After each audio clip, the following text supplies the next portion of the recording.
Hello hello hello, আসসালামু আলাইকুম everyone. তো আজকে আমরা 02 প্রো মৌলের পর্যাবৃত্ত ধর্ম এবং রাসায়নিক বন্ধনের 4 নম্বর ক্লাস করব। তো সবাই আমরা রেডি আছি কিনা সবাই ক্লিয়ারলি শুনতে পাচ্ছ কিনা একটু কমেন্ট করো, সবাই ক্লিয়ারলি শুনতে পাচ্ছ কিনা। তো আজকের এই ক্লাসটা তোমাদের অন্যতম ইম্পর্টেন্ট ক্লাস।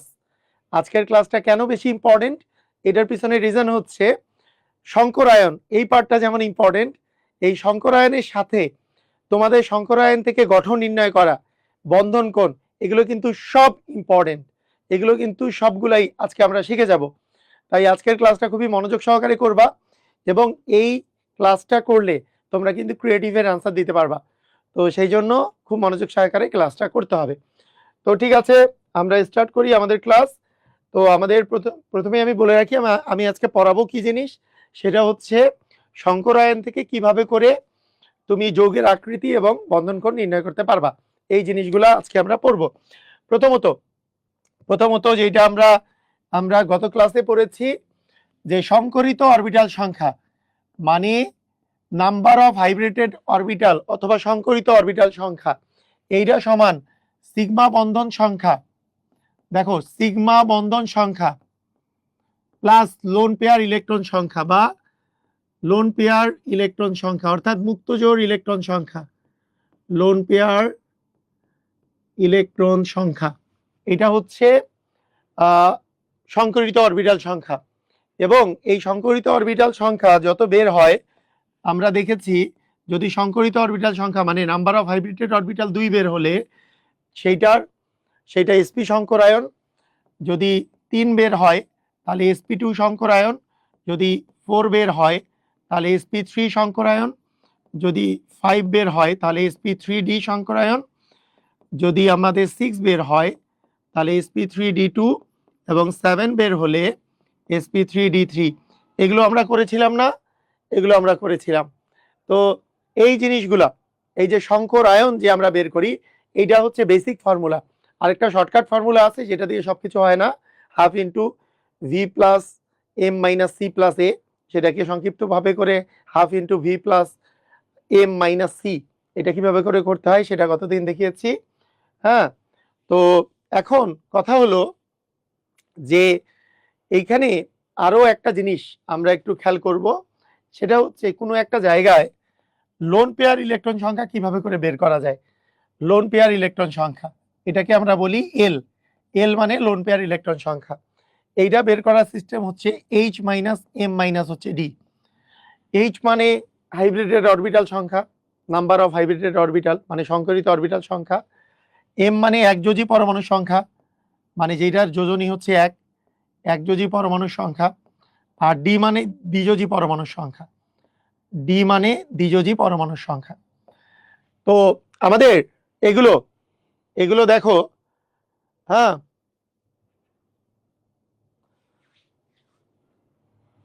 ওকে,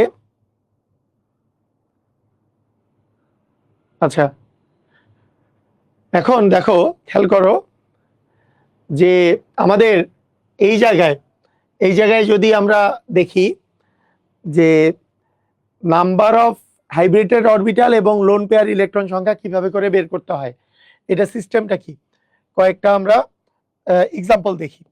দেখো, তোমাদের আমি গতদিন সংকরায়ন বের করা শিখাইছি।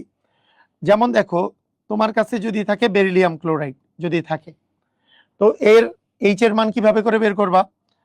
দেখো, এইটা বের করার সিস্টেম আমরা গতদিন শিখেছি যে এখানে বেরিলিয়ামের শেষ কক্ষপথে 2টা ইলেকট্রন থাকে, যেহেতু 2টা বর্ণ আছে তার মানে 2টাই শেয়ার করছে, তাই না? এরকম। তো আমরা দেখো, গতদিন আমাদের শর্টকাটে আমরা যদি বলি, শর্টকাটের কথা যদি আমরা বলি, শর্টকাট কথা যদি বলি, তো শর্টকাটে আমরা বের করা শিখছিলাম যে half into V plus M minus C. Charge থাকলে সি আসবে, এখানে চার্জ নাই। বেরিলিয়ামের শেষ কক্ষপথে 2টা ইলেকট্রন থাকে, একযোজী পরমাণুর সংখ্যা 2টা, তাহলে 4/2 মানে 2, এটা হচ্ছে 2। আর এখানে লোন পেয়ার ইলেকট্রন সংখ্যা যদি বের করতে হয়, লোন পেয়ার ইলেকট্রন সংখ্যা, তাহলে হাইব্রিডের অরবিটাল সংখ্যা বের করে এখান থেকে কেন্দ্রীয় পরমাণু বাদে একযোজী পরমাণুর সংখ্যা মাইনাস দ্বিযোজী পরমাণুর সংখ্যা বাদ দেওয়া লাগে। এখানে এক যোজন বিশিষ্ট পরমাণু ক্লোরিন আছে, এই ক্লোরিন বাদ দিলেই এল এর মান হয়ে যাবে 0। এইভাবে করে বের করা যায়। তুমি শর্টকাটে এইভাবে করে বের করতে পারো। দেখো আরেকবার বলি। মনে করো তোমার কাছে আছে জেনন ডাইফ্লোরাইড। ভালো করে বুঝো, জেনন ডাইফ্লোরাইড, এইচ এর মান কি হবে? Half into V. জেননের শেষ কক্ষপথে 8টা ইলেকট্রন থাকে, যেহেতু এটা একটা নিষ্ক্রিয় গ্যাস। একযোজী পরমাণুর সংখ্যা 2টা, তাহলে এখানে এইচ এর মান আসে 5। এইবার এল এর মান আসবে X H minus M minus D. H মানে হচ্ছে 5, এম মানে একযোজনী বিশিষ্ট পরমাণু মানে হচ্ছে 2, তার মানে লোন পেয়ার ইলেকট্রন এখানে আছে 3টা। এইভাবে করে বের করা যায়।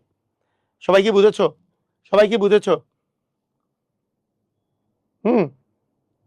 সবাই বুঝছো? ক্লিয়ার? পারবা? কথাটা কি বুঝেছো?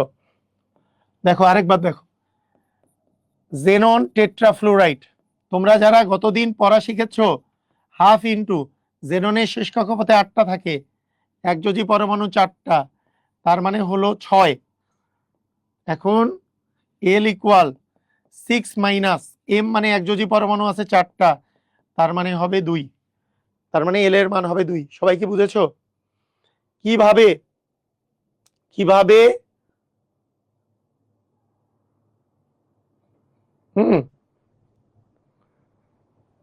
এটা কি বুঝেছো সবাই? ক্লিয়ার?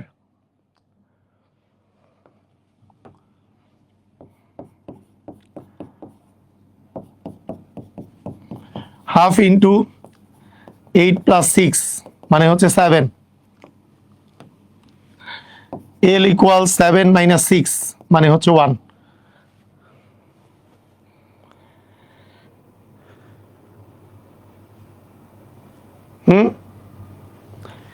দেখো, মানে আমাদের 2টা সূত্র ইউজ করলাম আমরা। গতকালকের সূত্র এইচ সমান half into V plus M minus C. V মানে কেন্দ্রীয় পরমাণু শেষ কক্ষপথে ইলেকট্রন সংখ্যা।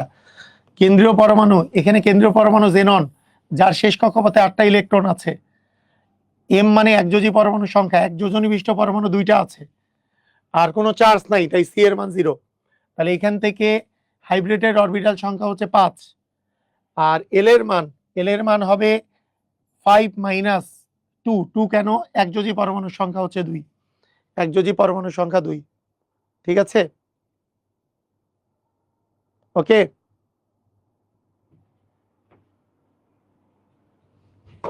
সেকেন্ড।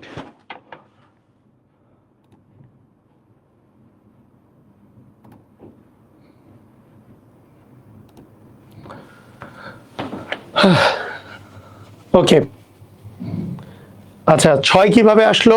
6 হচ্ছে ক্যালকুলেশন করে আসছে। কোনটা 6 কিভাবে আসলে? এই 6 তো এই যে 8 আর 4 যোগ করলে 10, 12কে 2 দিয়ে ভাগ করলে 6। আর এখানে এটা ফর্মুলা কি? ফর্মুলা হচ্ছে লোন পেয়ার ইলেকট্রন সংখ্যার ফর্মুলা হচ্ছে এইচ মাইনাস এম মাইনাস হচ্ছে D. H minus M minus D. তাহলে এইচ মানে হাইব্রিডেড অরবিটাল, এই যে নাম্বার অফ হাইব্রিডেড অরবিটাল, এই 6টা এই 6, মাইনাস এম মানে একযোজী পরমাণুর সংখ্যা, ডি মানে দ্বিযোজী পরমাণুর সংখ্যা। বুঝছো? ক্লিয়ার? ক্লিয়ার হইছো? বলো ক্লিয়ার কিনা।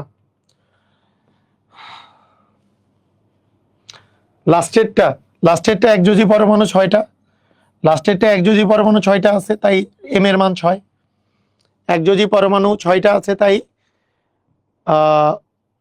এম এর মান 6। ওই যে H minus M minus D, একযোজী পরমাণু যে 6টা আছে সেটা 6 দিয়ে বিয়োগ হচ্ছে। আচ্ছা নিজেরা করো তো, নিজেরা একটা করো। ধরো POCl3 করো। এক্স এর মান কত? হাফ ইন্টু, এক্স এর মান কত হবে? এইচ এর মান হবে, এইচ এর মান হাফ ইন্টু ভি মানে ফসফরাসের শেষ কক্ষপথে 5টা আছে। কেন্দ্রীয় পরমাণু তো ফসফরাস, যার জারণ সংখ্যা বেশি এবং সংখ্যায় কম আছে ফসফরাস, এর শেষ কক্ষপথে 5টা ইলেকট্রন, এক যোজনী বিশিষ্ট পরমাণু 3টা, তার মানে হয়ে যাবে 4। এরপরে তোমাকে যদি আমি বলি এল এর মান এইচ মানে 4 মাইনাস এম মানে 3, আর এই যে দেখো একযোজী পরমাণু আছে 3টা, আর দ্বিযোজী পরমাণু, এটা হচ্ছে একযোজী পরমাণু 3টা, দ্বিযোজী পরমাণু আছে একটা, তার মানে এটা হবে 0। সবাইকে ক্লিয়ার? বুঝছো কিভাবে লোন পেয়ার ইলেকট্রন আর হাইব্রিডেড অরবিটাল সংখ্যা বের করে? এটা কি ক্লিয়ার হইছো? হাইব্রিডেড অরবিটাল তো কতদিনই শিখছো। আর H minus M minus D, এটা হচ্ছে এই যে H minus M minus D, এটা হচ্ছে আমাদের লোন পেয়ার ইলেকট্রন সংখ্যা। হাইব্রিডেড অরবিটাল সংখ্যা মাইনাস একযোজী পরমাণুর সংখ্যা, হ্যাঁ, মাইনাস দ্বিযোজী পরমাণুর সংখ্যা। বুঝছো? ক্লিয়ার? ক্লিয়ার? বুঝছো? ওকে, তো এইবার খেয়াল করো, কয়েকটা জিনিস আমরা পড়বো। দেখো এই জিনিসটা আমি তোমাদের লিখে দিচ্ছি, এইটা ভালো করে মনোযোগ দিয়ে লিখে নাও, মনোযোগ দিয়ে পড়তে হবে, আমাদেরকে জানতে হবে। যদি এইচ এর ভ্যালু যদি 2 হয়, আমরা জানি এই সংকরায়নটা হচ্ছে sp সংকরায়ন, এই ক্ষেত্রে লোন পেয়ার ইলেকট্রন থাকে না। এইচ এর ভ্যালু যদি 3 হয়, তাহলে সেই ক্ষেত্রে লোন পেয়ার ইলেকট্রন 0 থাকতে পারে, 1ও থাকতে পারে, এটার জন্য আমাদেরকে বের করতে হবে। এইচ এর ভ্যালু যদি 4 হয়, তাহলে সেটা হবে sp3, 3 হলে তো sp2, 4 হইলে sp3, তাহলে লোন পেয়ার ইলেকট্রন 0, 1 এবং 2 এর জন্য বের করতে হবে। যদি 5 হয়, তাহলে l equal 0, l equal 1, l equal 2 এবং l ইকুয়াল 3।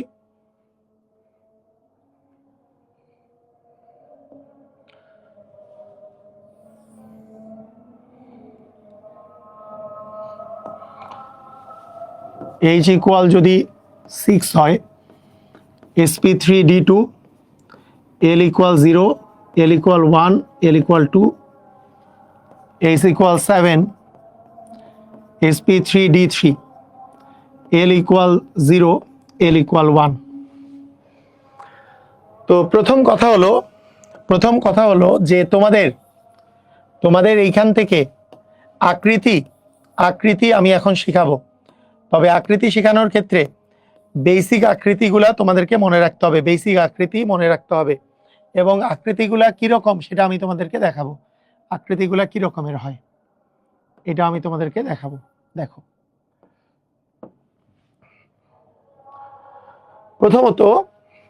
প্রথমত যদি লোন পেয়ার ইলেকট্রন যদি না থাকে, তাহলে sp সংকরায়ন হইলে এটার আকৃতি হয় সরল রৈখিক, যেটাকে ইংরেজিতে আমরা বলি হচ্ছে লিনিয়ার, যেটার ইংরেজি হচ্ছে লিনিয়ার, আকৃতি হয় সরল রৈখিক, এটার আকৃতি হবে সরল রৈখিক, ইংরেজিতে বলি আমরা হচ্ছে লিনিয়ার। যদি সরল রৈখিক, l ইকুয়াল যদি 0 হয়, sp2 যদি হয়, এটা হবে ত্রিভুজাকার বা ত্রিকোণাকার বা ট্রাইগোনাল শেপ, ট্রাইগোনাল। যদি sp3 হয়, তাহলে হয় চতুস্তলকীয়, ইংরেজি হচ্ছে টেট্রাহেড্রাল শেপ। যদি sp3d হয়, তাহলে ত্রিভুজাকার দ্বিপিরামিড,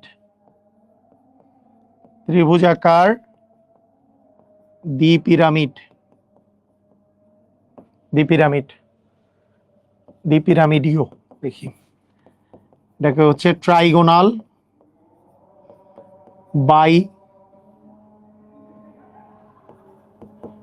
বাইপিরামিডাল।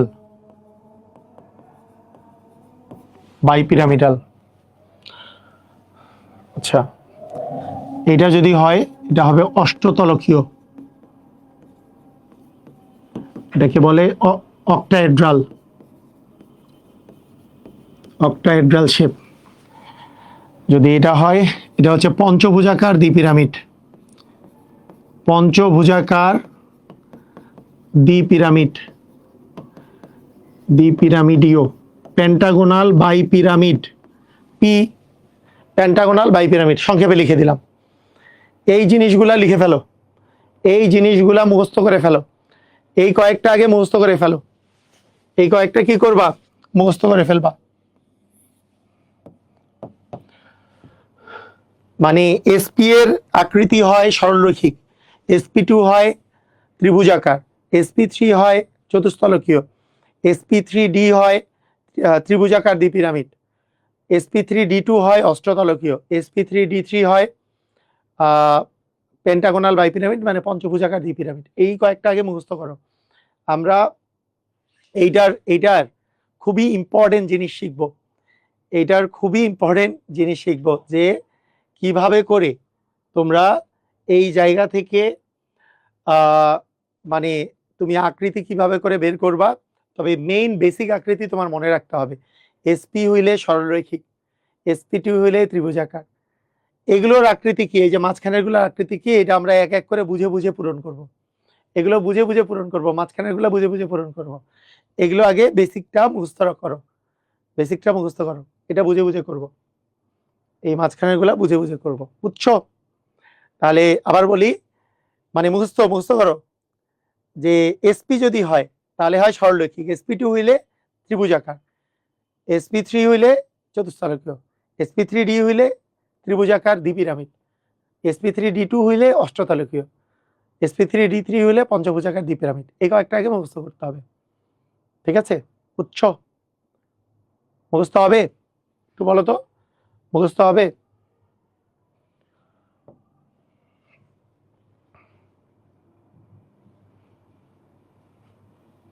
তো এখন দেখো আমরা এইবার এক এক করে আমরা বিষয়টা বোঝার চেষ্টা করব, কি আসলে ঘটনাটা ঘটে এটা আমরা বোঝার চেষ্টা করব। তো দেখো এইখানে আমরা যখন দেখব যে হাইব্রেটেড অরবিটাল দুইটা, দেখো খেয়াল করো, নাম্বার অফ হাইব্রেটেড অরবিটাল যদি দুইটা থাকে, নাম্বার অফ হাইব্রেটেড অরবিটাল যদি দুইটা থাকে, তো নাম্বার অফ হাইব্রেটেড অরবিটাল দুইটা, এইটার জিনিসটা এমন হয় যে স্ট্রাকচারটা এমন হয়, মনে করো এখানে এ আছে আর এইখানে দুইটা সিগমা বন্ড আছে, এই যে AB2, মানে এ আর বি, এ আর বি এই দুইটার মধ্যে, এ এবং বি এর মধ্যে দেখো দুইটা সিগমা বন্ড আছে, এটার সাথে এটা সিগমা, এটার সাথে এটা সিগমা, একক বন্ধন তো সিগমা বন্ধন, তার মানে দুইটা সিগমা বন্ধন আছে। তো এইটার স্ট্রাকচার দেখো, এখানে কোনো লোন পেয়ার মনে করো নাই, যদি কোনো লোন পেয়ার না থাকে তাহলে AB2 এই স্ট্রাকচারটা হচ্ছে লিনিয়ার স্ট্রাকচার, এটা হচ্ছে সরলরৈখিক স্ট্রাকচার, সরলরৈখিক। এই স্ট্রাকচারটার নাম বলবো আমরা সরলরৈখিক বা লিনিয়ার স্ট্রাকচার, সরলরৈখিক বা লিনিয়ার এই স্ট্রাকচারটার নাম। এখন এই যে এইখানে যে একটা বন্ধন আছে, এখানে যে বন্ধনটা আছে এটা হচ্ছে কেন্দ্রীয় পরমাণু, এই দুটার মাঝখানে মধ্যবর্তী কোণ যে আছে, এই মধ্যবর্তী কোণের পরিমাণ হচ্ছে 180 ডিগ্রি। লিনিয়ার যদি হয় এদের মধ্যবর্তী কোণগুলো হচ্ছে 180 ডিগ্রি, সেই জন্য আমরা বলি এখানে বন্ধন কোণের পরিমাণ হচ্ছে 180 ডিগ্রি। এটার এক্সাম্পল দিলে আমরা দিতে পারি বেরিলিয়াম ক্লোরাইড, বেরিলিয়াম আছে, ক্লোরিন আছে, ক্লোরিন আছে, বেরিলিয়ামের দুই পাশে দুইটা সিগমা বন্ড আছে, কোনো লোন পেয়ার নাই, তাহলে এটার আকৃতি হচ্ছে সরলরৈখিক, যাদের মধ্যবর্তী কোণ কত ডিগ্রি, যাদের মধ্যবর্তী কোণ হচ্ছে 180 ডিগ্রি। তাহলে এটার এক্সাম্পল যেমন বেরিলিয়াম ক্লোরাইড, তাই না, যেমন কার্বন ডাই অক্সাইড, এগুলো হচ্ছে এর এক্সাম্পল। পারবা না? বুঝছো? ক্লিয়ার? পারবা? এরকমের আরো আরো আরো থাকতে পারে, যেমন তোমাকে আমি যদি বলি যে দেখো কার্বন ট্রিপল বন্ড দিয়ে কার্বন আছে, এখানে কার্বন ট্রিপল বন্ড যদি কার্বন থাকে, দেখো ভালো করে খেয়াল করো, এইখানে কার্বন ট্রিপল বন্ড কার্বন আছে, তো এই কার্বনের এই বাম পাশে একটা সিগমা, ডান পাশে একটা সিগমা, মোট সিগমা কয়টা? দুইটা। এই কার্বনেরও বাম পাশে একটা, ডান পাশে একটা, সিগমা হচ্ছে দুইটা, তার মানে এরাও sp সংকরায়নে থাকে, এরাও sp, এই কার্বনটা sp সংকরায়নে, এই কার্বনটা sp সংকরায়নে, এই ক্ষেত্রেও এদের মধ্যবর্তী কোণ কত? 180 ডিগ্রি হয়। এদের মধ্যবর্তী কোণ 180 ডিগ্রি হয়। আচ্ছা, এইবার এসি এইচ ইকুয়াল যদি 3 হয়, এইচ ইকুয়াল যদি 3 হয়, এইচ ইকুয়াল 3 হইলে আমরা দুই প্রকারের জিনিস নিয়ে স্টাডি করব। দেখো, হাইব্রিড নাম্বার অফ হাইব্রিডেড অরবিটাল মানে সংকরিত অরবিটাল সংখ্যা। এই সংকরিত অরবিটাল সংখ্যা মানে কি? এই যে দেখো, সংকরিত অরবিটাল সংখ্যা মানে কি? সিগমা বন্ধন সংখ্যা প্লাস লোন পেয়ার ইলেকট্রন সংখ্যা।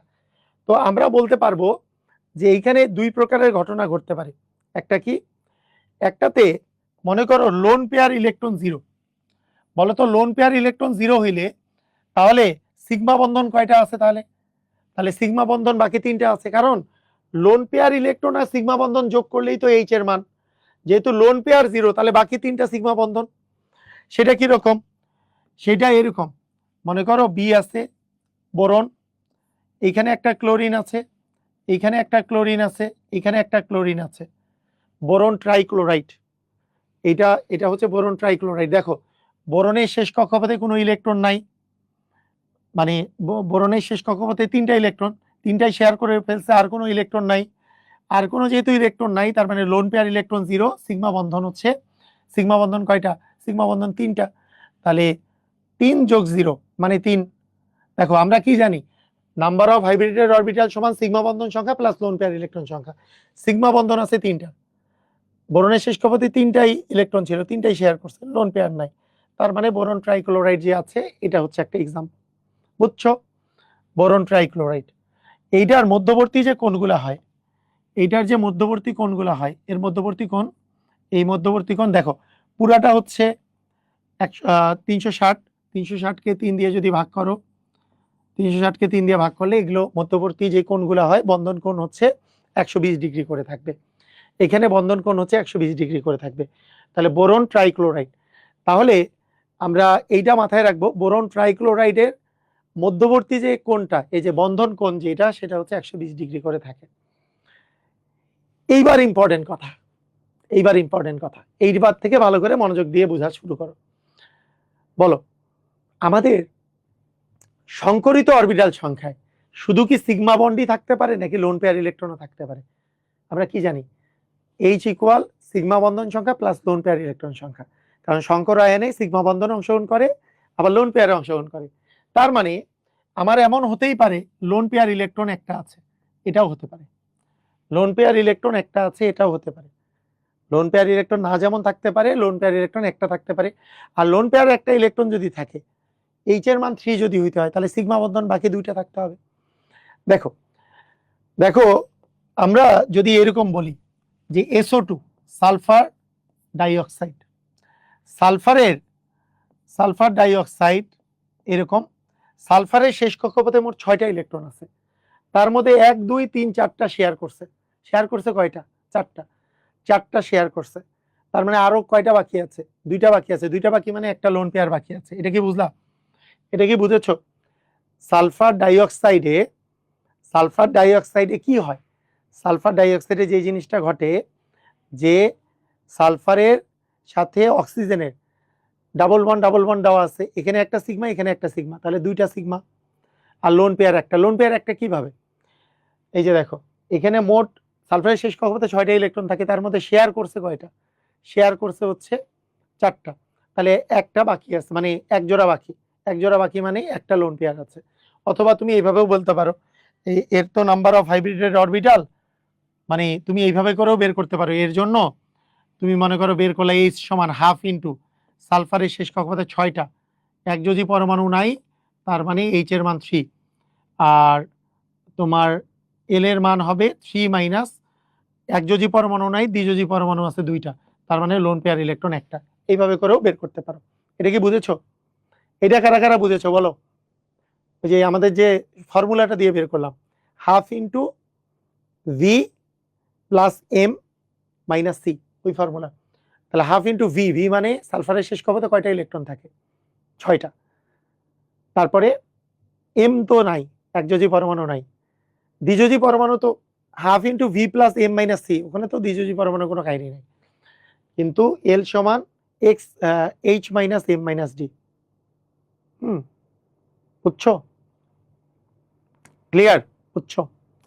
মানে ওই ফর্মুলাটা, ওই যে তখন যে ফর্মুলাটা দেখাইলাম, এই যে half into V plus M, V plus M মানে ভি মানে কেন্দ্রীয় পরমাণু শেষ কক্ষতে ইলেকট্রন সংখ্যা, এম মানে একযোজী পরমাণু সংখ্যা।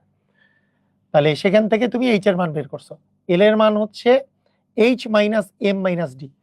এইচ মানে হচ্ছে হাইব্রিডেড অরবিটাল সংখ্যা, মাইনাস এম, এম মানে একযোজী পরমাণু সংখ্যা, ডি মানে দ্বিযোজী পরমাণু সংখ্যা। বুঝছো? এটা বুঝলাম। এখন দেখো কাহিনী যেটা ঘটে সেটা হলো এরকম যে আমাদের আকৃতি ছিল এইটা, এই আকৃতিতে 3টা সিগমা বন্ড ছিল, 3টা সিগমা বন্ড লোন পেয়ার 0, তাও এইচ এর মান 3। এইচ ইকুয়াল তো সিগমা বন্ধন সংখ্যা প্লাস লোন পেয়ার ইলেকট্রন সংখ্যা। তাহলে 3 প্লাস 0 মানেও 3 যেমন হয়, 2 প্লাস 1 মানেও তো 3 হয়। এখানে সিগমা বন্ধন আছে 2টা, লোন পেয়ার আছে 1টা। এখন এইটার যে আকৃতিটা তুমি দেখো, এই জায়গায় কোনো বন্ধন নাই, এইটা জাস্ট বন্ধন এই জায়গায় আর এই জায়গায়, কিন্তু এইটা কিন্তু এইচ ইকুয়াল 3 মানে sp2। তার মানে লোন পেয়ার একটা থাকলে এই বরাবর আর কেউ থাকতেছে না। তাহলে বলো এই যে আকৃতিটা যে আগে ছিল ত্রিভুজাকার, এই আকৃতিটা এই যে এরকম যে ত্রিভুজাকার শেপ ছিল, এখন কি আর ত্রিভুজাকার শেপ আছে? বলো, এই ত্রিভুজাকার শেপটা কি এখন আর আছে? এখন কিন্তু নাই। কেন? এই বরাবর তো কেউ নাই, এই জায়গায় লোন পেয়ার চলে আসছে। এই দুইটা আছে, দুই জায়গায় দুইটা সিগমা আছে, এই জায়গায় লোন পেয়ার থাকার ফলে এটা নাই। তাই এটা কিন্তু ভি শেপ বা কৌণিক শেপ হয়ে যায়, উল্টা ভি বা ভি শেপ বা কৌণিক শেপ হয়ে যায়। সেই জন্য আমরা বলি কি, আমরা এই কথা বলি, যদি লোন পেয়ার একটা থাকে, যদি এইচ ইকুয়াল 3, লোন পেয়ার 0 থাকে তাহলে ত্রিভুজাকার, কিন্তু লোন পেয়ার একটা থাকলে এটাকে বলি ভি শেপ বা কৌণিক আকৃতি বা উল্টা ভি শেপ বলা যায়। এটা কি বুঝেছো? এটা কি বুঝেছো কি বললাম আমি? মানে তোমার এইচ ইকুয়াল 3 তো দুই ভাবে হইতে পারতো, সিগমা বন্ধন 3টা আছে, এইটা দিয়েও এইচ ইকুয়াল 3 হইতে পারে, অথবা দুইটা সিগমা একটা লোন পেয়ার আছে। তাহলে যেইটাতে লোন পেয়ার আছে সেই বরাবর তো কোনো পরমাণু নাই, তাহলে আকৃতি কি আর ত্রিভুজাকার থাকলো? এই বরাবর আগে যেমন এখানে পরমাণু ছিল, এখানে তো লোন পেয়ার আছে, পরমাণু নাই, তাহলে আকৃতি তো ভি শেপ হয়ে গেল। এটা কি বুঝেছো? ক্লিয়ার কি ক্লিয়ার না বলো তো, এটা কি বুঝেছো কিনা? আকৃতি কিভাবে করে ত্রিভুজাকার থেকে ভি শেপ হয়ে গেছে, এটা বুঝছো? কিন্তু আমার যদি SO3 বলতো, SO3 বললে সিগমা বন্ড 3টা, লোন পেয়ার নাই, তখন কিন্তু আমরা জাস্ট SO3 কিন্তু তুমি সন্নিবেশ বন্ধন দিয়েও লিখতে পারো। তো এই ক্ষেত্রে কিন্তু এটা কিন্তু আগের মতো 120 ডিগ্রি ত্রিভুজাকার হইতো, কারণ এই ক্ষেত্রেও হচ্ছে কি, এই ক্ষেত্রেও আমাদের এই ক্ষেত্রে হচ্ছে সিগমা বন্ধন প্লাস লোন পেয়ার ইলেকট্রন 2+1, আর এই ক্ষেত্রেও আমাদের সিগমা প্লাস এটা। ক্লিয়ার? বুঝছো? তাহলে আমাদের দুই রকমের জিনিস আমরা শিখলাম।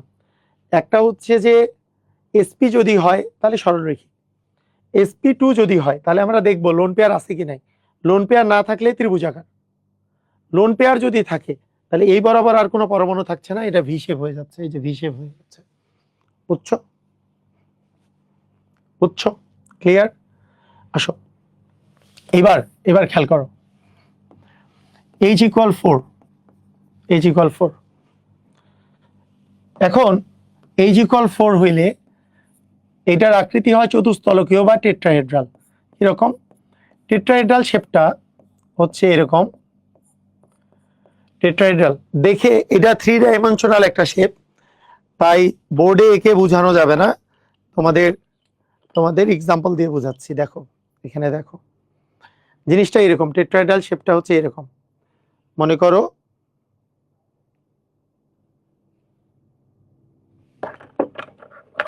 দেখো, মনে করো টেট্রাহেড্রাল শেপটা হচ্ছে এরকম, এইটা, এই জায়গাটাতে কার্বন আছে, ভালো করে খেয়াল করো, এই জায়গাটাতে কার্বন, এই জায়গায় একটা হাইড্রোজেন, এই জায়গায় একটা হাইড্রোজেন, এই জায়গায় একটা হাইড্রোজেন, এই জায়গায় একটা হাইড্রোজেন, এটাকে বলে টেট্রাহেড্রাল শেপ। টেট্রাহেড্রাল, এই যে দেখো টেট্রাহেড্রাল শেপ, বুঝতে পারছো? টেট্রাহেড্রাল শেপ, এই বরাবর এই বরাবর এই বরাবর। তো আমি তো বোর্ডে আঁকতে পারছি না, বোর্ডে এইভাবে, এটা বুঝতে হবে এটা এই বরাবর আছে, এটাকে বলে টেট্রাহেড্রাল শেপ। এটা হচ্ছে চতুস্তলকীয় আকৃতি। এটা হচ্ছে চতুস্তলকীয় আকৃতি। এটা হচ্ছে চতুস্তলকীয় আকৃতি। চতুস্তলকীয় আকৃতিতে কি হয়, এই যে এই বন্ধন কোণগুলা মধ্যবর্তী কোণ হয় 109.5 ডিগ্রি করে, 109.5 ডিগ্রি, বুঝছো? এটার মধ্যবর্তী কোণ হয় 109.5 ডিগ্রি। এখানে দেখো, এখানে যেই জিনিসটা, এটার আকৃতি হচ্ছে চতুস্তলকীয়, এটার আকৃতি হচ্ছে চতুস্তলকীয় বা টেট্রাহেড্রাল, চতুস্তলকীয়, যেখানে লোন পেয়ার মানে H ইকুয়াল সিগমা বন্ধন প্লাস লোন পেয়ার, যেখানে 4,0, তার মানে 4 নাম্বার অফ হাইব্রিডের অরবিটাল 4, সেক্ষেত্রে আকৃতি হচ্ছে চতুস্তলকীয়। বুঝছো? ক্লিয়ার? ওকে। এখন আমরা এমনও হতে পারে, তার মানে মিথেন, এটার একটা এক্সাম্পল হচ্ছে মিথেন, তাই না? এটার একটা এক্সাম্পল হচ্ছে মিথেন। আমাদের এমনও হতে পারে যে এইখানে একটা সিগমা বন্ড নাই, এখানে একটা লোন পেয়ার আছে। কিরকম? যেমন তুমি যদি অ্যামোনিয়ার ক্ষেত্রে চিন্তা করো, অ্যামোনিয়াতে নাইট্রোজেন আছে, এখানে হাইড্রোজেন আছে, এখানে একটা হাইড্রোজেন আছে, এখানে একটা হাইড্রোজেন আছে, 3টা সিগমা আছে। দেখো কয়টা সিগমা, এর কিন্তু 3টা সিগমা বন্ড আছে, এর সিগমা বন্ড আছে হচ্ছে 3টা, লোন পেয়ার আছে একটা, নাইট্রোজেনের শেষ কক্ষপথে মোট 5টা থাকে, 3টা শেয়ার করছে, আরো 2টা বাকি মানে একটা লোন পেয়ার আছে, তাহলে মোট হয়েছে 4টা। এখন দেখো, আমরা যে একটু আগে চতুস্তলকীয় আকৃতি যে করলাম, এই যে আকৃতিটা যে করলাম চতুস্তলকীয় আকৃতি, আমরা যেই চতুস্তলকীয় আকৃতিটা করেছি, ধরো এইটা, এই যে চতুস্তলকীয় আকৃতিটা যে করেছি, এরকম আকৃতি করেছি না, এই আকৃতির এই জায়গাটাতে এবার আর পরমাণু নাই, এই যে উপরে আর কোনো পরমাণু নেই, এখানে একটা লোন পেয়ার আছে, কারণ লোন পেয়ারও তো যোগ করলে মানে শঙ্করায়নে তো লোন পেয়ার অংশগ্রহণ করে, সিগমা বন্ধনের মতো লোন পেয়ার অংশগ্রহণ করে, কিন্তু এখানে এখন আর লোন পেয়ার আছে, সিগমা বন্ধন নাই। তাহলে এই জায়গাটা দেখো, এই জায়গাটা যদি বাদ দিই, এটা কি আকৃতি হয়েছে? এটা হচ্ছে পিরামিড আকৃতি। বলো এটা কি আকৃতি? এটা কি আকৃতি? এটা এটা এটা কি আকৃতি? এই যে পিরামিড আকৃতি, তুমি যদি এইভাবে চিন্তা করো, এটা একটা পিরামিড আকৃতি, এটা একটা পিরামিড, এই যে ত্রিভুজাকার পিরামিড আকৃতি, এটা যদি ত্রিভুজ, এই পাশে পিরামিড, এই জন্য অ্যামোনিয়ার আকৃতি হচ্ছে পিরামিড, এটাকে বলে পিরামিডীয়, ত্রিভুজাকার পিরামিড বা পিরামিড আকৃতির। ঠিক আছে?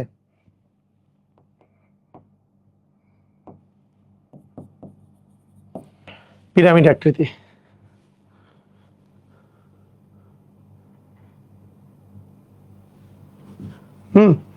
আচ্ছা, এইবার যদি এমন হয় যে মনে করো 2টা সিগমা বন্ড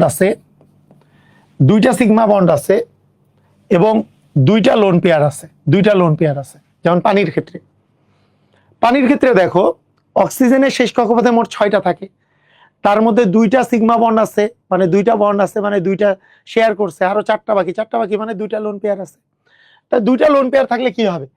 তাহলে এই 2টা সিগমার জায়গায় 2টা লোন পেয়ার আছে, তার মানে এর আকৃতি কি হয়ে যাবে? এই যে দেখো, এর আকৃতি কি হয়ে যাবে?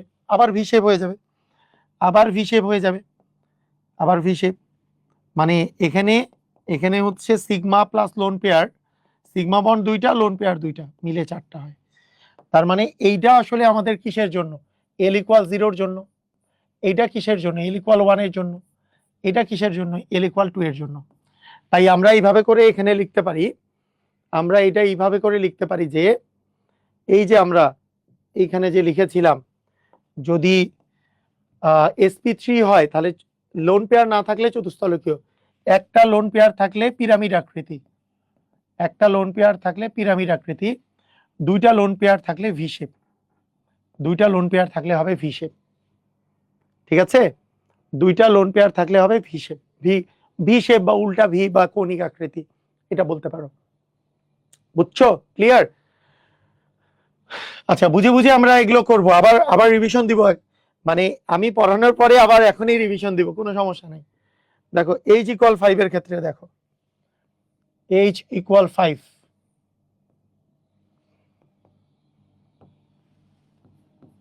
আচ্ছা তোমরা একটু আমাকে বলো তো, এতক্ষণ পর্যন্ত যা পড়ালাম সবাই ক্লিয়ার হইছো? এতক্ষণ পর্যন্ত যা পড়িয়েছি তোমরা কারা কারা ক্লিয়ার হইছো একটু আমাকে জানাও।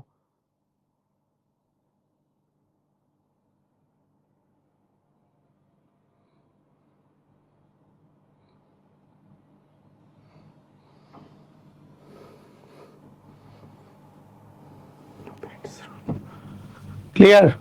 ওকে, এইবার আসো H ইকুয়াল 5। দেখো H ইকুয়াল 5 হইলে হয় হচ্ছে ত্রিভুজাকার দ্বিপিরামিড, হয় হচ্ছে ত্রিভুজাকার দ্বিপিরামিড। ত্রিভুজাকার দ্বিপিরামিড জিনিসটা কিরকম?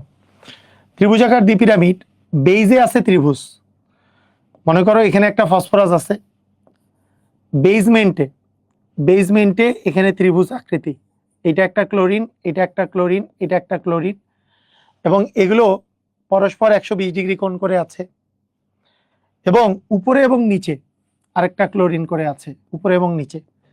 এটাকে বলা হয় ত্রিভুজাকার দ্বিপিরামিড। ভালো করে বুঝো, মানে এটাকে কেন ত্রিভুজাকার দ্বিপিরামিড বলে? এইটা একটা বেস, এইটা হচ্ছে বেস, এটা হচ্ছে,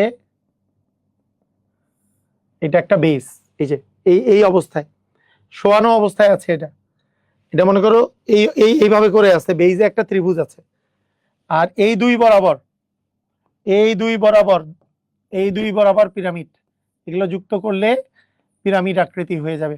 এই যে দেখো ত্রিভুজাকার দ্বিপিরামিড। এটা কি বুঝতে পারতেছো? ত্রিভুজাকার দ্বিপিরামিড কি বুঝেছো? ত্রিভুজটা ত্রিভুজটা আছে বেইজে, বেইজে একটা ত্রিভুজ, এই যে এই ত্রিভুজটা আছে বেইজে, উপরে এবং নিচে দুইটা ক্লোরিন আছে, ত্রিভুজাকার দ্বিপিরামিড হচ্ছে। দেখো PCl5 সবগুলা সিগমা বন্ড, Cl এর সাথে 5টা সিগমা বন্ড আছে, সবগুলা সিগমা বন্ড আছে, তার মানে এইটা L ইকুয়াল 0, এখানে 5টাই সিগমা বন্ড, L ইকুয়াল হচ্ছে 0। এটাকেই বলি আমরা হচ্ছে ত্রিভুজাকার দ্বিপিরামিড। মানে ত্রিভুজ থাকবে বেইজে, দুই পাশে দুইটা ক্লোরিন, মানে পিরামিড, তুমি যোগ করে দিলে দুইটা পিরামিড হয়ে যাবে, বেইজে থাকবে ত্রিভুজ। তাহলে এখানে কোণ কত? এখানকার কোণগুলা কত? দেখো এখানে কোণ দুই প্রকারের, এই যে ত্রিভুজের যে কোণগুলো আছে, এখানে যে কোণটা আছে, এই কোণগুলা যে আছে, এগুলো 120 ডিগ্রি করে, এগুলো কোণগুলো হচ্ছে 120 ডিগ্রি করে। আবার এই বেইজের সাথে উপরের ক্লোরিন আর নিচের ক্লোরিন গুলো আছে 90 ডিগ্রি করে। তাই দুই ধরনের কোণ আছে, 120 ডিগ্রি এবং হচ্ছে 90 ডিগ্রি। 120 ডিগ্রি এবং 90 ডিগ্রি। এটা কি বুঝছো? মনে করো এখানে এই যে এরকম, এখানে ফসফরাস আছে। আচ্ছা তোমাদের তোমাদের ইয়াতে দেখাই,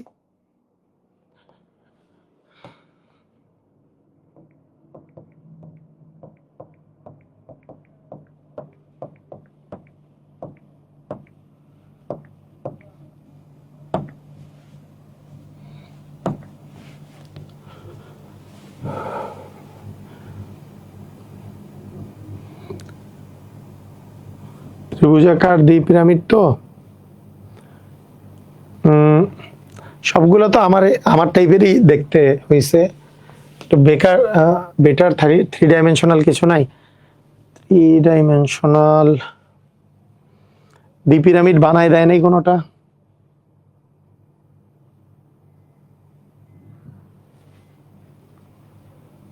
না, আমারটার মতোই হয়েছে সবগুলো। এই যে মনে করো এইটা বলতে পারো,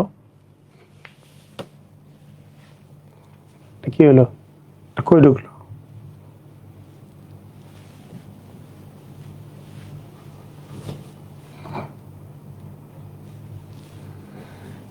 এই যে দেখো এইটা এটা এটা একটু বোঝা যাচ্ছে,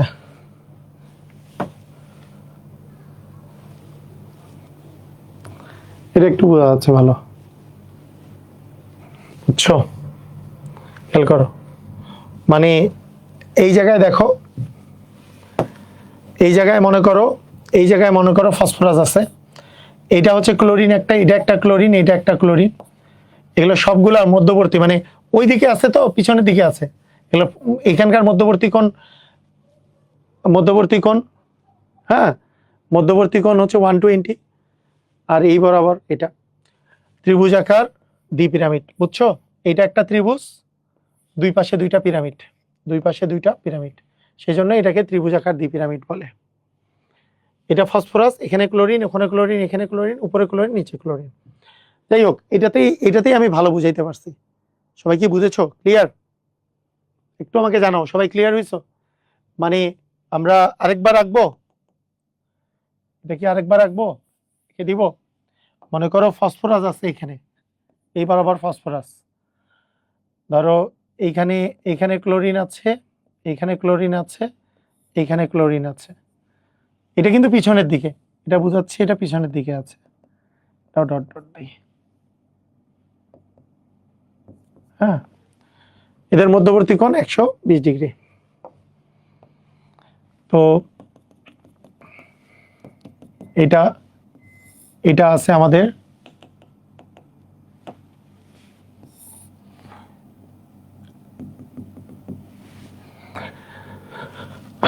আর দুইটা ক্লোরিন আছে এই বরাবর আর এই বরাবর।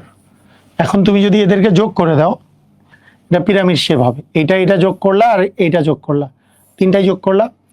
আবার এটা তো ত্রিভুজ, বেইজে আছে ত্রিভুজ, আর এগুলো তুমি যদি যোগ করো এই তিনটা, তাহলে ত্রিভুজ আকার দ্বি পিরামিড হবে। বেইজে আছে ত্রিভুজ আর দুই পাশে দুইটা পিরামিড। বুঝছো? ক্লিয়ার? ওকে, তাহলে এবং এদের মধ্যবর্তী কোণ যদি বলো, তাহলে এইখানকার যে এই যে প্রথম যেই কোণগুলো আঁকছি আমি, প্রথম যেই কোণগুলাকে আঁকছি সেই কোণটা কত? সেই কোণটা হচ্ছে 120, এবং পরে যে কোণটা আঁকছি সেটা হচ্ছে 90 ডিগ্রি। এটাই ছিল 120 এবং 90। এটা এই কোণগুলা হচ্ছে 120 করে, উপরে নিচের সাথে এটা 90 ডিগ্রি করে। বুঝছো? এখন দেখো, এখন আমরা যদি এইটা করি যে এটা হচ্ছে লোন পেয়ার 0 থাকলে, এখন লোন পেয়ার যদি একটা আসে, তোমার কাছে কি মনে হয় বেসিক কি বলে কি হইতে পারে বলো তো? লোন পেয়ার একটা থাকলে এর আকৃতি কি হইতে পারে বলো? বলো বলো বলো বলো লোন পেয়ার একটা থাকলে আকৃতি কি রকম হইতে পারে? তোমাদের বেসিক কি বলে? তোমরা তোমরা বলতে পারবা? লোন পেয়ার একটা থাকলে এটা হচ্ছে পঞ্চভুজাকার দ্বিপিরামিড, ত্রিভুজাকার দ্বিপিরামিড, ত্রিভুজাকার দ্বিপিরামিড মানে ট্রাইগোনাল বাইপিরামিড। কি হইতে পারে?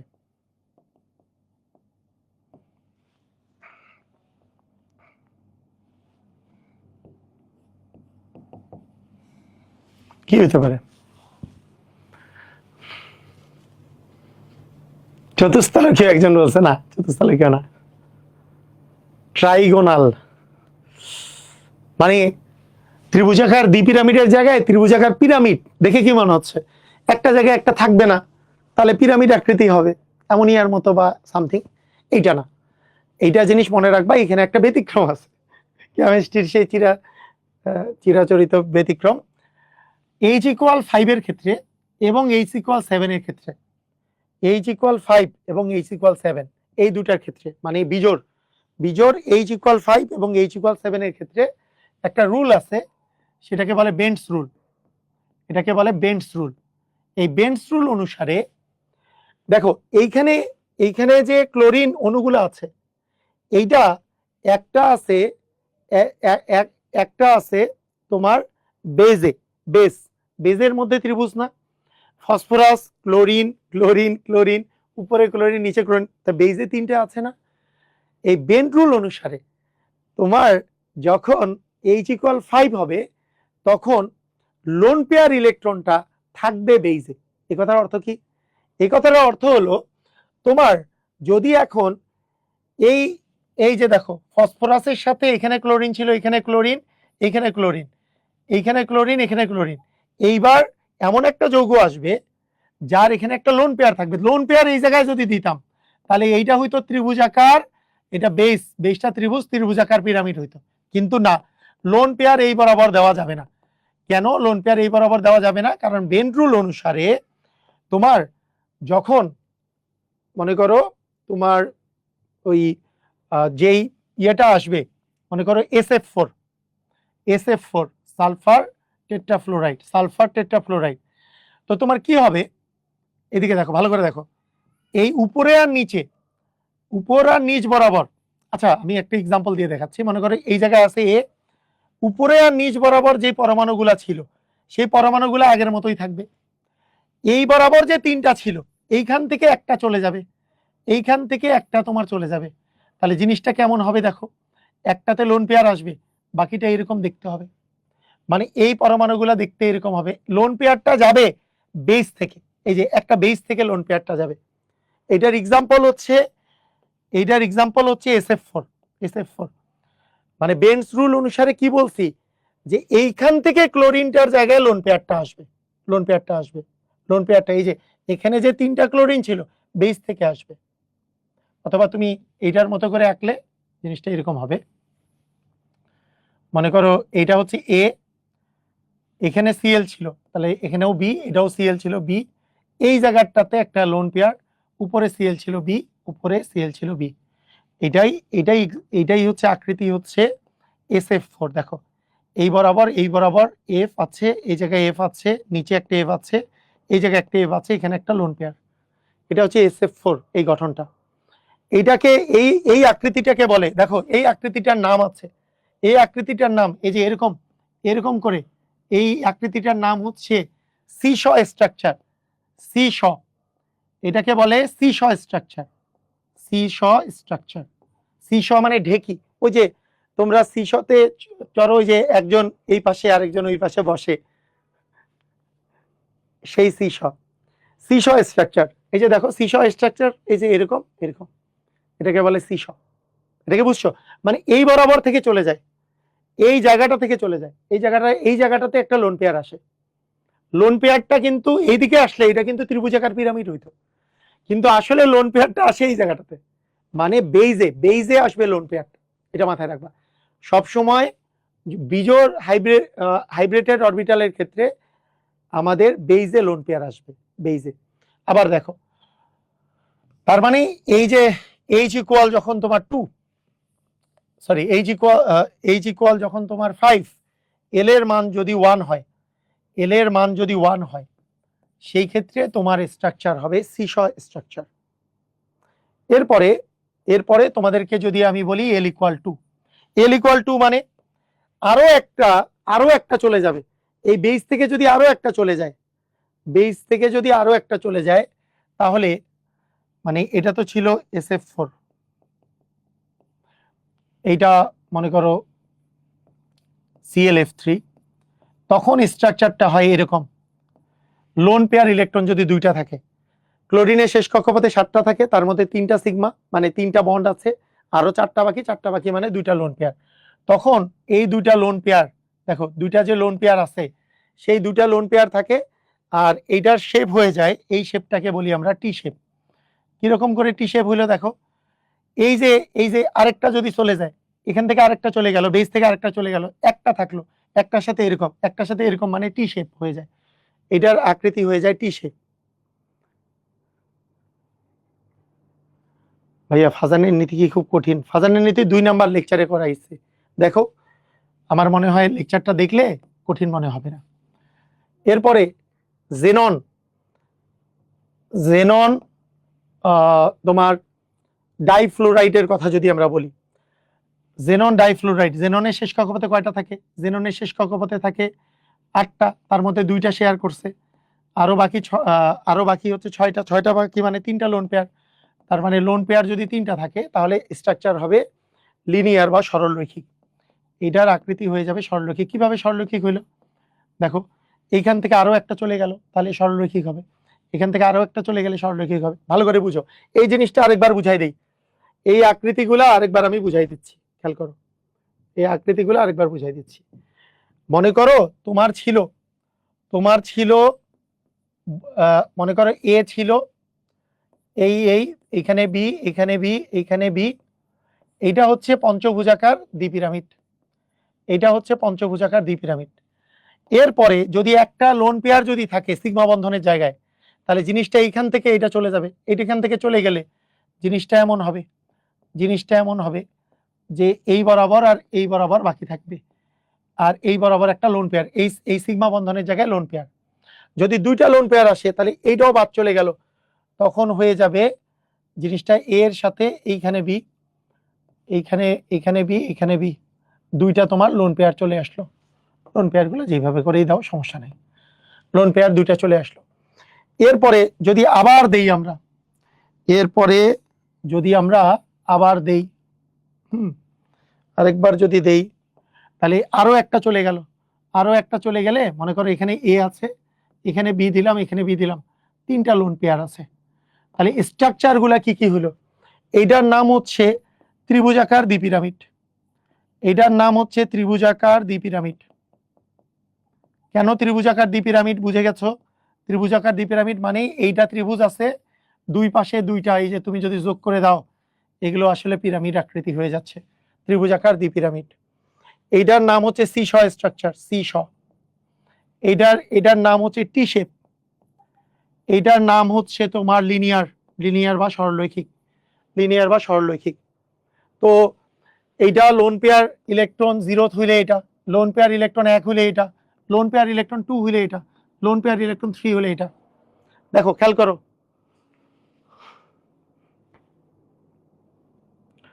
বলো বলো বলো বুঝছো কিনা? তাহলে আমরা এখানে লিখে দিতে পারি ত্রিভুজাকার দ্বিপিরামিড থেকে আমাদের স্ট্রাকচার গুলো আমরা একটু লিখে ফেলতে পারি। এই স্ট্রাকচার কি হবে? এটার স্ট্রাকচার হবে সি শ স্ট্রাকচার, সি শ। এটার স্ট্রাকচার হবে টি শেপ, এটার স্ট্রাকচার হবে লিনিয়ার বা সরলরৈখিক। এই বুঝছো? ক্লিয়ার? এই সবাই কি বুঝছো? কারা কারা বুঝছো একটু কমেন্ট করো।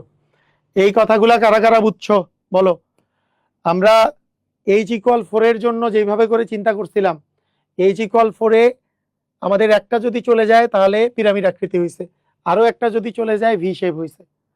সেম ভাবে ত্রিভুজাকার দ্বিপিরামিডে একটা যদি চলে যায় এইরকম হয়েছে সি শ স্ট্রাকচার, আরো একটা যদি চলে যায় টি শেপ, আরো একটা যদি চলে যায় লিনিয়ার। ক্লিয়ার? বুঝছো?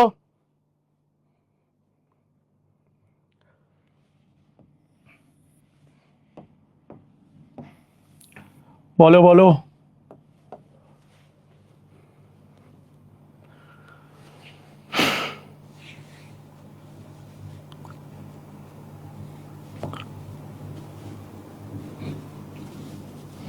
এল ইকুয়াল জিরোটা কেমনে আঁকলেন? এল ইকুয়াল জিরো হচ্ছে যে আমাদের এল ইকুয়াল জিরো যদি হয় তাহলে sp3 ডি, তাই না?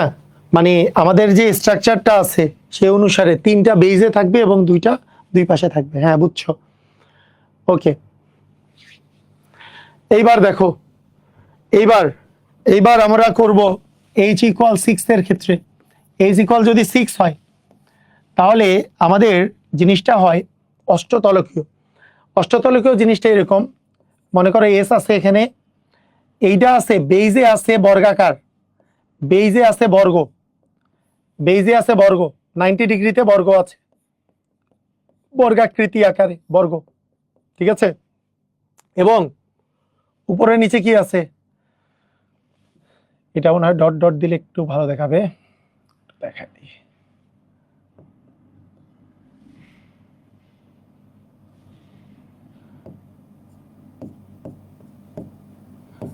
এফ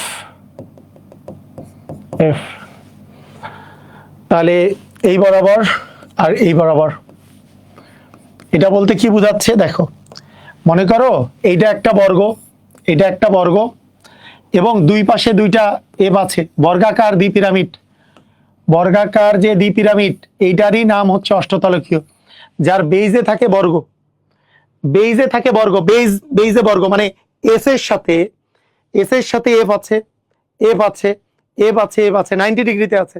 এখানকার মধ্যবর্তী কোণগুলো 90 করে, 3 ডাইমেনশনাল তাই দেখে বোঝা যাচ্ছে না, এগুলো 90 করে। আবার উপরের তলের সাথে নিচের তল 90 করে, সবই 90 ডিগ্রি, যত আছে এগুলো সব 90 ডিগ্রি, আলাদা কিছু নাই, সবই 90 ডিগ্রি। এটাকে বলে অষ্টতলকীয় শেপ, এটাকে বলে অষ্টতলকীয় শেপ বা অক্টাহেড্রাল শেপ, অষ্টতলকীয়। তো এই অষ্টতলকীয় শেপ এল ইকুয়াল 0 হইলে হয়, এটা হচ্ছে SF6, এল ইকুয়াল 0-র জন্য এই শেপটা হয়। এইটা এল ইকুয়াল 0-র জন্য এই শেপটা হয়, SF6, বুঝছো? SF6 এল ইকুয়াল 0-র জন্য এই শেপটা হয়। এখন এইটার ক্ষেত্রে কিন্তু বেন্ডস রুল নাই, এইটার ক্ষেত্রে নরমাল নিয়মে তোমার ইয়েটা আসবে, এইটাতে নরমাল নিয়মে আসবে। কথার অর্থ কি? মানে তোমাকে আমি যে বললাম, দেখো ভালো করে মনোযোগ দাও, তোমাকে আমি বললাম অষ্টতলকীয় মানে বেইজে আছে বর্গ S F F F F, আর উপরে একটা নিচে একটা বর্গাকার দ্বিপিরামিড। এখন তোমার যদি একটা লোন পেয়ার আসে, সেই লোন পেয়ারটা নিচ থেকে বাদ দাও বা উপর থেকে বাদ দাও, যে কোনো একটা থেকে, মানে তোমার বেস থেকে বাদ দিতে হবে না, ওটা বেন্ড রুল শুধুমাত্র H=5 আর 7 এর জন্য। নিচ থেকে বাদ দাও, তাহলে বর্গ থাকলো, নিচেরটা বাদ গেছে, তাহলে বর্গাকার পিরামিড। এই যে দেখো, এইটা যদি বাদ যায়, এই নিচেরটা যদি বাদ যায়, তাহলে এইটুক বর্গ আর উপরে এক পাশে পিরামিড। সেই জন্য এইটা কিন্তু হয়ে যাবে বর্গাকার পিরামিড। সবাই বলো এটা কি কি হবে? এটা কিন্তু হয়ে যাবে কি বর্গাকার পিরামিড। এটা কি বুঝলা? বলো। এটা হয়ে যাবে বর্গাকার পিরামিড। মনে করো আই আছে এখানে, এখানে একটা এফ, এখানে একটা এফ, এখানে একটা এফ, এখানে একটা এফ, এই বরাবর একটা এফ, আর এই জায়গায় লোন পেয়ার। আয়োডিনের শেষ কক্ষপথে 7টা ইলেকট্রন থাকে, তার মধ্যে 5টা শেয়ার করছে, 2টা বাকি, 2টা বাকি মানে একটা লোন পেয়ার বাকি। তার মানে এইটা কিন্তু হয়ে যাবে এল ইকুয়াল 1 হইলে এটা কিন্তু হবে বর্গাকার পিরামিড। অষ্টতলকীয় মানে বর্গাকার দ্বিপিরামিড। তার মানে আমাদের আমাদের যদি বেন্স রুল কি বলছি আমি? বেন্স রুল হচ্ছে, বেন্স রুল বলতে আমি বুঝিয়েছি h ইকুয়াল 5 এবং h ইকুয়াল 7 এর ক্ষেত্রে তোমার যখন লোন পেয়ার গুলো আসবে সেইটা কোথা থেকে আসবে? এক্সিস থেকে, মানে এক্সিস থেকে আসবে, মানে তোমার বেস থেকে আসবে, বেস থেকে বেইজে আসবে। বেস এই যে ভূমিতে যে 3টা পরমাণু ছিল সেইখানে ওই 3টা পরমাণুর জায়গায় একটা লোন পেয়ার আসবে। কিন্তু জোরগুলার ক্ষেত্রে জিনিসগুলো এরকম না। h ইকুয়াল 6 এর ক্ষেত্রে জিনিসটা এরকম না, জাস্ট নিচে আসলো, নিচেরটা বাদ দিয়ে আসলো। বেইজে যে 4টা ছিল 4টাই আছে, বর্গাকার পিরামিড হইছে, বর্গাকার পিরামিড হইছে। সবাই কি বুঝছো? ক্লিয়ার? এইবার বলো, এবার যদি আরো একটা যায় তাহলে উপরেরটা চলে যাবে, আরো একটা যদি চলে যায় উপরেরটা চলে যাবে। এল ইকুয়াল 2 যদি হয়, এল ইকুয়াল যদি 2 হয় তাহলে আরো একটা চলে যাবে, তাহলে আরো একটা চলে গেলে তোমার হয়ে যাবে জেনন টেট্রাফ্লোরাইড। জেননের শেষ কক্ষপথে 8টা আছে, 4টা শেয়ার করছে, আরো 4টা বাকি মানে 2টা লোন পেয়ার আছে। তার মানে দেখো 4 আর 2 এ 6, এইচ এর মান 6, এনে লোন পেয়ার 2টা। এটা হচ্ছে সমতলীয় বর্গাকার বা স্কয়ার প্লেনার। সমতলীয়, এটার আকৃতি হচ্ছে সমতলীয় বর্গাকার বা স্কয়ার প্লেনার। তার মানে আমরা এইখানে আমরা এইটাকে যদি পূরণ করি, h ইকুয়াল 6 যদি হয়, লোন পেয়ার যদি একটা থাকে, তাহলে বলবো সেটা হচ্ছে বর্গাকার পিরামিড আকৃতি, বর্গাকার পিরামিড। আর এল ইকুয়াল 2 হইলে বলবো সমতলীয় বর্গাকার, সমতলীয় বর্গাকার। দেখো এখানে একটা মজার বিষয় আছে, লাস্টেরটাতে একটা মজার কাহিনী আছে। লাস্টেরটাতে মজার কাহিনীটা হলো যে h ইকুয়াল 7 এর ক্ষেত্রে আমাদের পঞ্চভুজাকার দ্বিপিরামিড হয়, যেমন IF7। এল ইকুয়াল 0 হইলে IF7, সেই IF7 এ কি হয়? এই বরাবর একটা এফ আছে, এই বরাবর এফ আছে, এই বরাবর এফ আছে, এই বরাবর এফ আছে, এই বরাবর এফ আছে। এটা একটা পঞ্চভুজ, এটা একটা পঞ্চভুজ। এটা আছে বেইজে আছে একটা পঞ্চভুজ, বেইজে পঞ্চভুজ, উপরে একটা ফ্লোরিন, নিচে একটা ফ্লোরিন। এটাকে বলবো আমরা IF7। এইটার আকৃতি হচ্ছে পঞ্চভুজাকার দ্বিপিরামিড। বলো পঞ্চভুজাকার দ্বিপিরামিড। এই কথার অর্থ কি? পঞ্চভুজাকার দ্বিপিরামিডীয় কথার অর্থ কি বলো? এটার অর্থ হলো এই জায়গাটাতে বেইজের মধ্যে একটা পঞ্চভুজ আছে। বেইজের মধ্যে কি আছে? বেইজের মধ্যে একটা পঞ্চভুজাকার আকৃতি আছে, পঞ্চভুজাকার আকৃতি আছে, পঞ্চভুজ। এবং দুই পাশে 2টা পিরামিড আছে। এই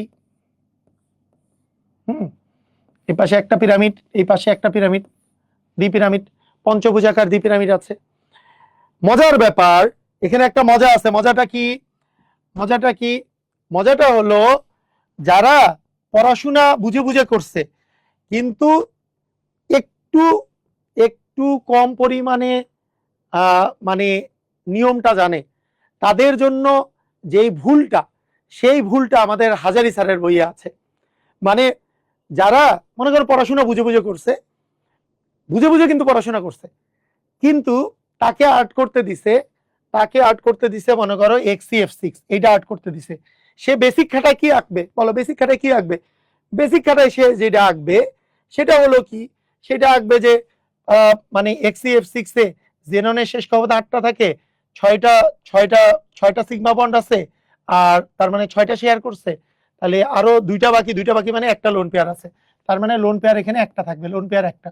তাহলে ও চিন্তা করবে কি, লোন পেয়ার একটা, আমি নিচ থেকে লোন পেয়ার যদি দেই তাহলে জিনিসটা অনেকটা এরকম দাঁড়াবে।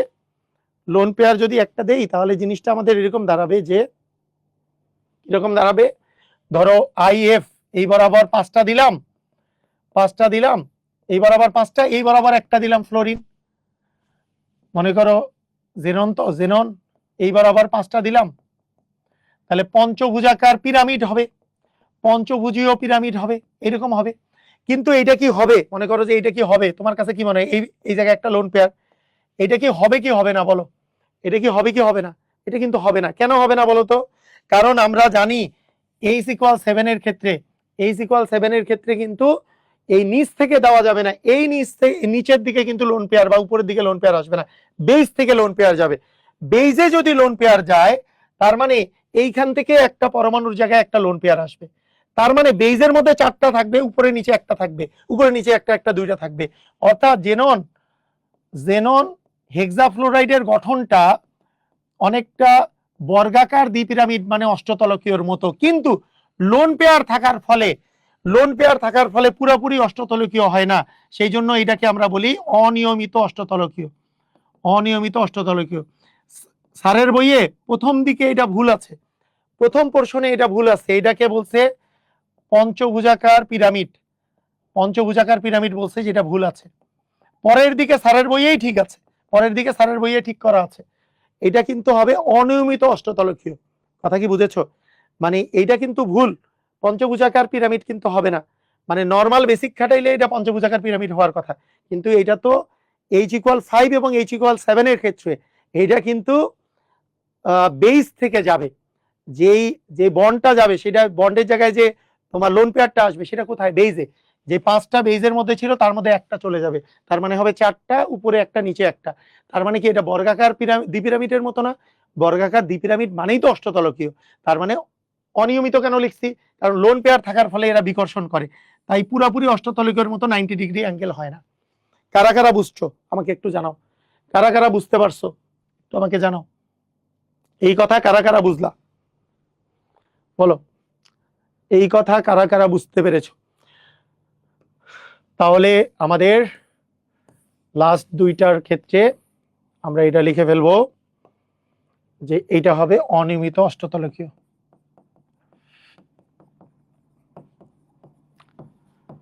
তাহলে তোমাদের কি কাজ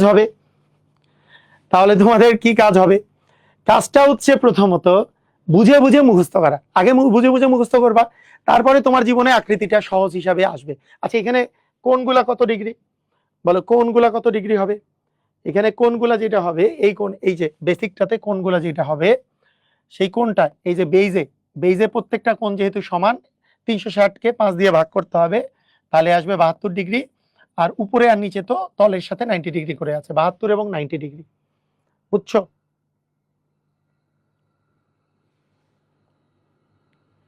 ওকে, তো এখন কথা হলো যে আমাদের এই জিনিসগুলো আমরা বুঝে বুঝে মুখস্থ করতে পারবো কিনা। দেখো এখন আমরা একটু এক এক করে বোঝার চেষ্টা করি, দেখি তো। মনে করো তো, এক এক করে মনে করো তোমার কাছে আছে H=2, কি হবে? সরলরৈখিক, এখানে লোন পেয়ার থাকা না থাকার কিছু নাই, সরলরৈখিক, sp সরলরৈখিক, L=3, sp2, ত্রিভুজাকার, boron trichloride, boron chlorine chlorine chlorine, এভাবে চিন্তা করো, বোরন ক্লোরিন ক্লোরিন ক্লোরিন। বুঝছো? এইবার মনে করো একটা লোন পেয়ার আছে, 3টা সিগমার জায়গায় একটা লোন পেয়ার আছে, তাহলে একটা ক্লোরিনের জায়গায় নাই, তার মানে হয়ে যাবে কৌণিক শেপ। তার মানে H=3 এর জন্য লোন পেয়ার একটা থাকলে কৌণিক শেপ। এইবার H=4, এই যে দেখো, এই যে L=3 এর জন্য পিছনে লিখে রাখি, তাই না? পিছনেরটা চলুক, পিছনেরটা থেকে যাক, তাহলে তুমি দেখে তোমাদের বুঝতে সুবিধা হবে। কই গেল পিছনেরটা? এই তো দেখো, এই যে H=3 হইলে L=1 হইলে ভি শেপ বা কৌণিক শেপ।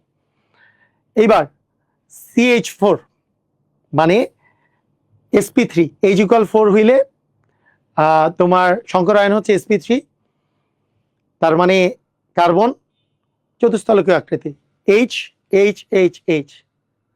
যদি একটা হাইড্রোজেন চলে যায় তাহলে নিচের H H H মিলে এটা তৈরি করবে পিরামিড আকৃতি, আরো একটা যদি চলে যায় সেটা তৈরি করবে কৌণিক আকৃতি। এই যে 3টা ছিল নিচে, তার মধ্যে আরো একটা চলে গেল, কৌণিক আকৃতি। H=5 এর জন্য sp3d, সেটার জন্য ত্রিভুজাকার দ্বিপিরামিড, ত্রিভুজ পি এর সাথে সিএল সিএল সিএল, উপরে সিএল নিচে সিএল, ত্রিভুজাকার দ্বিপিরামিড। যদি তোমার একটা জায়গায় একটা লোন পেয়ার আসে, সেই লোন পেয়ারটা বেইজে আসবে, কারণ H=5 আর 7 এর ক্ষেত্রে বেইজে আসে, তাহলে হয়ে যাবে সিস স্ট্রাকচার। সিস ত্রিভুজাকার পিরামিড হবে না, কারণ বেস থেকে যাবে, সিস স্ট্রাকচার।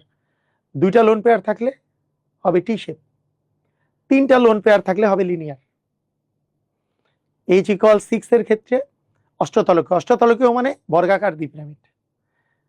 L=1 হইলে তাহলে একটা নিচ থেকে চলে গেল, বর্গাকার দ্বিপিরামিডের জায়গায় বর্গাকার পিরামিড হবে। অষ্টতলকীয় মানে বর্গাকার দ্বিপিরামিড, তার মানে একটা পিরামিড চলে যাবে, বর্গাকার পিরামিড হবে। এবার L=2 হইলে আরো উপরেরটাও চলে গেল, তাহলে শুধু সমতলীয় বর্গাকার থাকলো।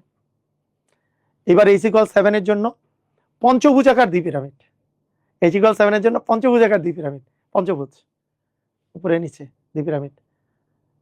কিন্তু মাথায় রাখতে হবে H=7 এর জন্য ওই রুলটা কোথা থেকে, বেস থেকে যাবে। যদি লোন পেয়ারটা আসে, তাহলে লোন পেয়ারটা যদি পঞ্চভুজ থেকে যদি যায়, একটা চলে গেলে বর্গের মতো হবে, কিন্তু এখানে একটা লোন পেয়ার আছে, কিন্তু লোন পেয়ার তো বিকর্ষণ করবে। তো এই কারণে এখানে বর্গ আর দুই পাশে দুইটা পিরামিড আছে, বর্গাকার দ্বিপিরামিড মানে অষ্টতলকীয়, শেপটা অষ্টতলকীয় হবে, কিন্তু লোন পেয়ার থাকার ফলে কোনগুলো 90 ডিগ্রি থাকবে না, সেই জন্য অনিয়মিত অষ্টতলকীয়, ডিস্টর্টেড অক্টাহেড্রাল। বুঝছো? ইরেগুলার, ইরেগুলার অক্টাহেড্রাল হবে। বুঝলা? এই বুঝছো? ক্লিয়ার? তাহলে এইটা যদি তুমি বুঝো, তাহলে তোমাকে যখন কেউ আকৃতি দিবে, যখন কেউ কোনো আকৃতি দিবে, বিজোড় হলে, ভাইয়া বিজোড় হলে উপর থেকে বাদ যাবে, আর 5 আর 7 এর জন্য বেস থেকে। হ্যাঁ, মানে 5 আর 7 এর জন্য, 5 আর 7 এর জন্য এই রুলটা প্রযোজ্য। বিজোড় হইলেও তুমি বলতে পারো 3 5 7, 3 এর ক্ষেত্রে উপর থেকেই গেছে, 3 এ তো 3টা ছিল, তার মধ্যে উপর থেকে গেছে। সাধারণত এটা 5 আর 7 এর জন্য বলা হয়। বুঝছো? আচ্ছা, এখন শোনো, মনে করো তোমাকে কোনো একটা যৌগ দেওয়া, মানে যৌগের কথা বলছে, তুমি তখন কিভাবে চিন্তা করবা? ধরো ধরো বললো জেনন ডাইফ্লোরাইড, এইটার গঠন বর্ণনা করো। জেনন ডাইফ্লোরাইড এইটার গঠন তুমি বর্ণনা করো। তো জেনন ডাইফ্লোরাইডের গঠন তুমি যখন বর্ণনা করবা, তুমি তখন এর আগে হাইব্রিডাইজেশন বের করবা। তুমি বলবা যে হাইব্রিডাইজেশন এর কত, জেননের সিগমা আছে দুইটা, লোন পেয়ার তিনটা, তাহলে 2 + 3 মানে হচ্ছে তোমার 5, এল এর মান হচ্ছে 3। তুমি এইভাবে বের করতে পারো, তোমার ওই যে সূত্র দিয়েও বের করতে পারো, হাফ ইন্টু ভি মানে জেননের শেষ কথায় 8টা, একযোজি পরমাণু 2টা, তার মানে হইল তোমার 5, এল এর মান 5 মাইনাস একযোজি পরমাণু 2টা মানে 3, এভাবে বের করতে পারো। বের করে তুমি বলবা L=5 হইলে নরমাল আকৃতি হয় কি, ত্রিভুজাকার দ্বিপিরামিড। যেহেতু এখানে লোন পেয়ার আছে, লোন পেয়ার থাকার ফলে কি হবে, এটার শেপটা চেঞ্জ হবে, শেপটা চেঞ্জ হইতে হইতে এটা লিনিয়ার হয়ে যাবে। তো এইটা জিনিস তুমি বর্ণনা করতে পারবা ওই জায়গা থেকে। আসো আমরা কিছু এমসিকিউ করি, এমসিকিউ আমরা আজকে তো বন্ধনকোণ পড়াইনি, বন্ধনকোণ নেক্সট দিন করাবো।